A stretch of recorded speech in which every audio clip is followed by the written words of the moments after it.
if you haven't heard about Anchor, it's the easiest way to make a podcast. Let me tell you about it. It's free, which is amazing. And there are these really cool creation tools that allow you to record and edit your podcast right from your phone or your computer. Anchor will even distribute your podcast for you, so it's easy to be heard on Spotify, Apple Podcasts, anywhere you get podcasts. And you get to make money with no minimum listenership, which is really cool.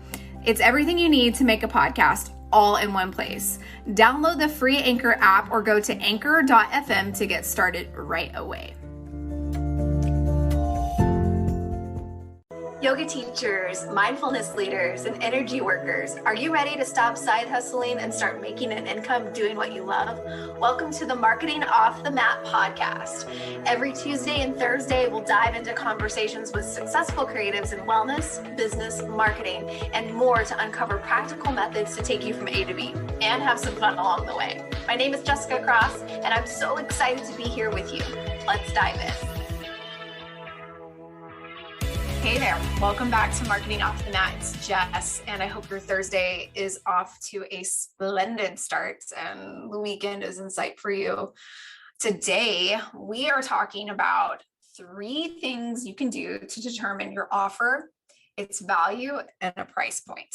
So I'm talking to a few people lately in my circles and in my yoga community, and I had a conversation with an incredible woman the other day, and we were talking briefly about her business, and one of the things she said to me that kind of struck me in the heart was, and I'm paraphrasing, was I have nothing to offer.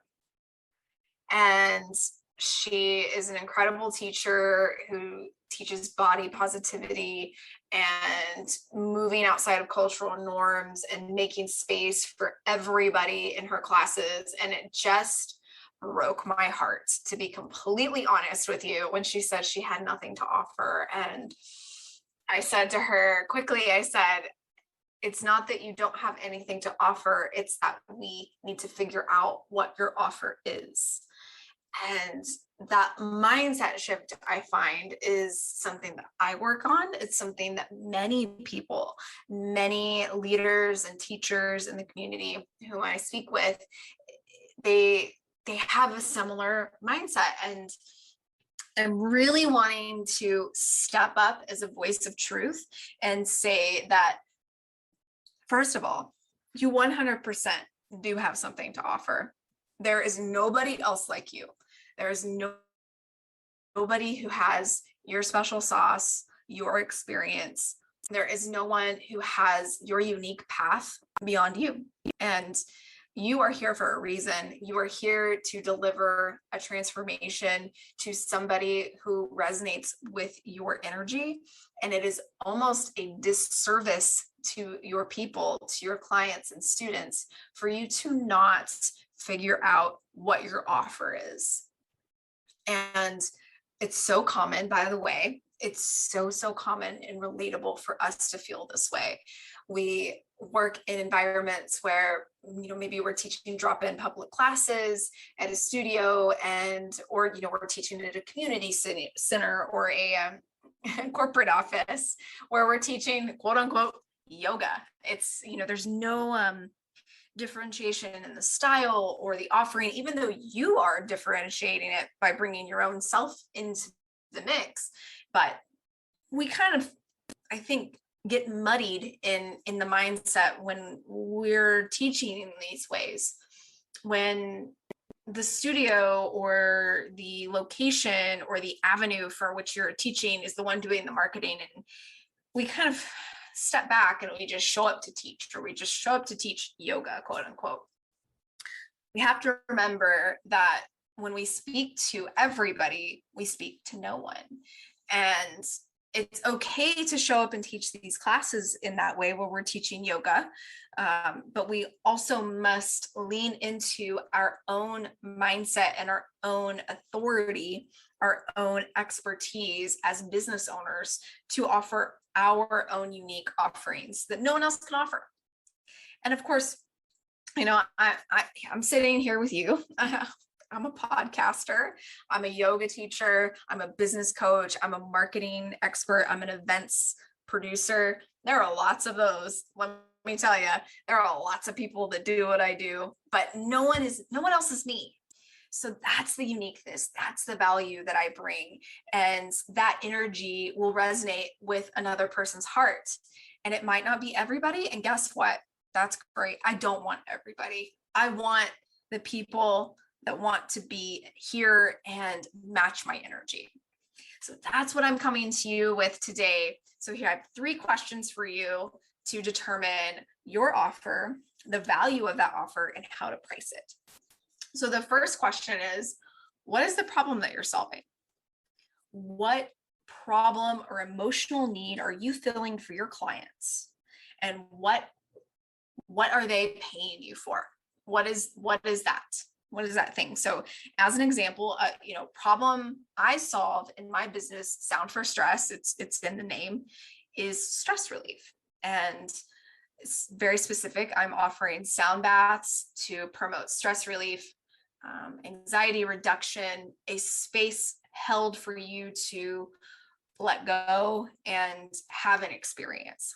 That is what I offer. That's the problem I'm solving. So that person who would come to my sound bath is probably stressed out.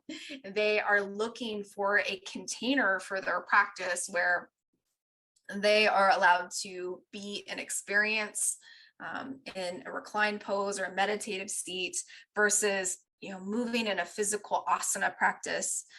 They are looking for someone to watch the time. They're looking for someone to guide them in a meditation. They're looking for somebody who plays the singing bowls and instruments and all of those lovely healing sounds. That's the problem I'm solving for them. I'm holding space for their transformation away from stress relief. So I challenge you to take a little bit of time and talk about the problem that it is that you're solving. And then we go to question number 2 is, what is the promise? What is the promise of your offer? And this could be the change, the result, or transformation that you are solving for them, that you're providing this service that will solve this emotional need, this change, provide a result or a transformation. So what is the promise? So I have a sound bath coming up in a couple of weeks, as an example, as I often do. And the promise is, as I alluded to a bit in the first point, is I will hold space for you for 75 minutes for you to rest in a safe place, to have someone mind the time to hold the space for you for your own personal transformation. I am not guiding you through asana. I'm not leading a guided meditation beyond a little settling in and coming back out. You are in charge of the experience. So that is the transformation, is I'm holding space for you to be. And a lot of people need that. I personally need that in my own practice. I'm sure we can all relate in these COVIDian times where we've been at home in our own practice spaces or outdoors with our Zoom window pulled up and we're trying to follow along. It's hard. Yeah. Like I'm just going to raise my hand and say it's hard for me. It might not be as hard for other people. And it waxes and wanes of whether I can pay attention or not, but it's tough. And so in my sound bath, that's an in-person space holding promise. That's what I'm doing for you in that space. So second question is, to repeat, what is the promise? What change or result or transformation am I promising with my sound bath? Layer that into your own offer. Okay. Third question, and quite important, as it comes to the pricing aspect of your offer and how to price it. How much access do your students get to you in your offer? So when you think about access, we also think about time and customization, personalization to the offer. So when we talk about access too, you can look at it from a private lesson, one-to-one, custom private lesson to address a specific need that your client has. It's going to have a higher price point than, let's say, a drop-in flow class, because the drop-in flow class is going to be sequenced in a safe way for most people, or an appropriate transformation for many people in the room. It may not work for everybody, but most people, right? Versus that private lesson where you are one-to-one, or you're fully engaged in that individual's transformation that you've already discussed the goals of that private lesson. It's specifically tailored to them. So the price point is higher. That's the level of access difference. This can also go to online access, or online programs rather. So when you think about, with a couple of concepts that we've probably all become a bit more familiar with since we've been work from home in the past 18 months or so, is these online courses. And if you think about an online course, you've probably experienced a few at least in the past year. But if you think about, if you've had one-to-one access, or you've had live Zoom access or other access to the instructor, versus if it is a downloadable, go at your own pace type of offer, you're probably going to see a higher price point for the live or one-to-one access versus the downloadable evergreen access. That's another way to look at what type of access your students get to you. So things to consider.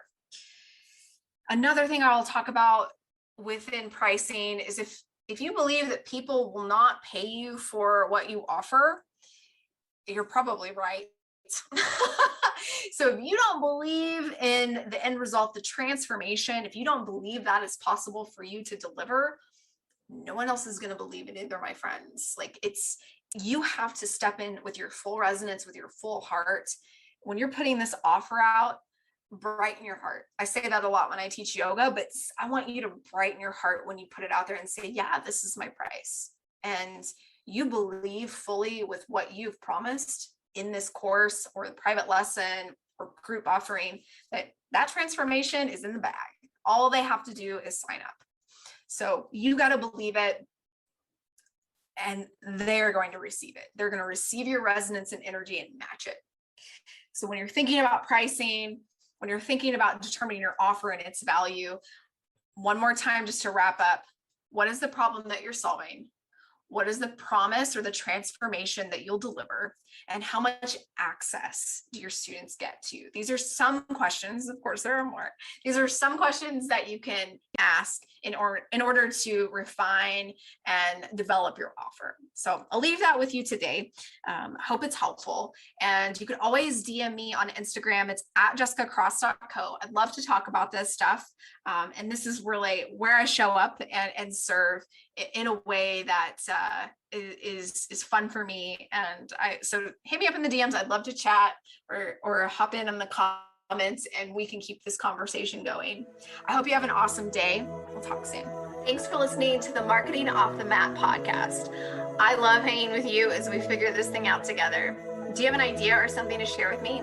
Send me a DM on Instagram at jessicacross.co and let me know what's on your mind.